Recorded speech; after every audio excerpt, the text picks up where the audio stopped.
राज्य सरकार के कार्यक्रम के 4 वर्ष पूरे होने के उपलक्ष्य में आज जिला स्तरीय कार्यक्रम मनाया जा रहा है। इसलिए आप सबको बहुत बहुत बधाई। और सभी को पता है कि आदरणीय मुख्यमंत्री जी अशोक गहलोत जी जो योजनाएं लाते हैं वो जमीन पर उतारते हैं, ऐसा नहीं कागजों में ही रह जाए।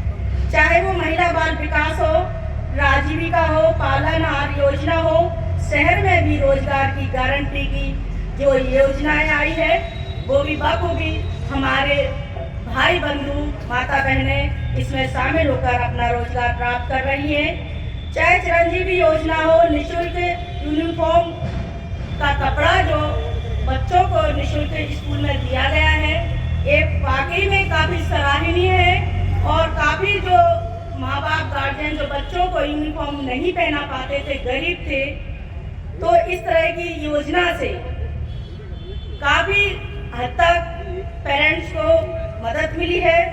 और सबसे बड़ी बात, बच्चों को अच्छा पोषण नहीं मिलता था, हर बच्चे को दूध की प्राप्ति नहीं होती थी, उसको भी उन्होंने निःशुल्क बच्चों को देने की व्यवस्था की है।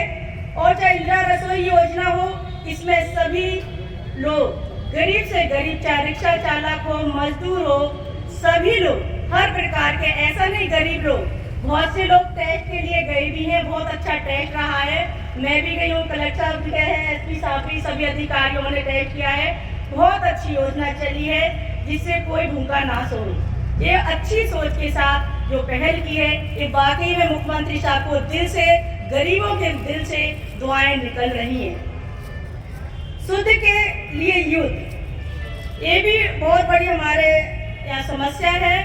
इसमें भी बहुत अच्छी तरह से जब हम लोग कुछ चीज़ खरीदने जाते हैं, मिलावट बहुत होती है, तो इसमें भी जांच के लिए अगर किसी व्यक्ति को अगर दुकान पे जाकर कोई हमें ऐसी आशंका लगती है कि इसमें मिलावट है, तो आप बेझिझक उसकी शिकायत कर सकते हैं। अधिकारीगण जाएंगे, उसकी चेकिंग करेंगे और उस पर कार्रवाई होगी।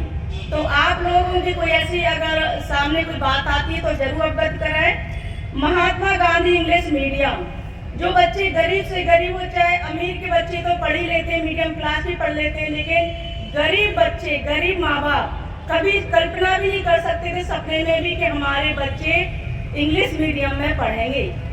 तो इस योजना से हमारे गरीब बच्चे जो गांव में रहते हैं, शहरों में रहते हैं, वो अब इंग्लिश भी पढ़ेंगे। और आज कन्या महाविद्यालय में अभी स्कूटी का प्रोग्राम जो हुआ है बच्चियों के लिए, बहुत अच्छा हुआ है। उसमें बच्चियों को परसेंट के आधार पर उनको स्कूटी दी गई। बच्चियों के चेहरे खिलखिलाए हुए थे, बहुत मुस्कुरा रही थी कि उनकी समस्या थी, इतनी दूर हम लोग पढ़ने जाते थे लेकिन साधन नहीं था। कुछ कलेक्टर साहब ने भी डिस्कशन किया, हम लोग भी मिलकर इसका विचार करेंगे कि उनकी बस की समस्या है, तो उस पर भी बच्चियों से मैं बीच में पीछे से मिल के आई हूँ, उनको भी बोला है कि आप लोग चिंता ना करें, आप अच्छी तरह से पढ़ाएं और अच्छी तरह से पढ़ें, अपने माँ बाप का नाम रोशन करें। और कोई भी आपकी जो भी समस्या होती है आप उसको अवगत कराएं। और इस तरह से मनरेगा में भी काफ़ी हद तक लोगों की रोजगार के लिए मदद हुई है। जो 100 दिन सरकार ने की है, ये भी बहुत बड़ी बात है कि हमारे लोग जो फालतू बैठे रहते थे, काम की तलाश में रहते थे लेकिन काम नहीं मिलता था। अब भले ही कोई आलसी हो तो उसकी कुछ नहीं कह सकते, लेकिन अगर कोई वाकई में हमारी माता बहनें, भाई बंधु कुछ काम करना चाहते हैं तो उनके रास्ते खुल गए हैं। वो लोग अपना काम करें, काम पाए। और अगर कोई जानकारी नहीं है तो कलेक्टर साहब से या मुझसे जानकारी करें और काम करें। इस तरह की योजनाएं तो काफ़ी है। अभी सुबह से अभी स्टार्ट करेंगे, शाम तक शायद खत्म नहीं हो पाएंगी, उसका विस्तार देंगे। कलेक्टर साहब ने सारी चीज़ें आपको बता दी हैं। ऐसे मुख्यमंत्री के लिए मैं तहे दिल से दुआ करूंगी और उनको तहे दिल से धन्यवाद दूंगी कि दोबारा मुख्यमंत्री अशोक गहलोत जी बने। नमस्कार साहब, धन्यवाद, जय हिंद, जय भारत।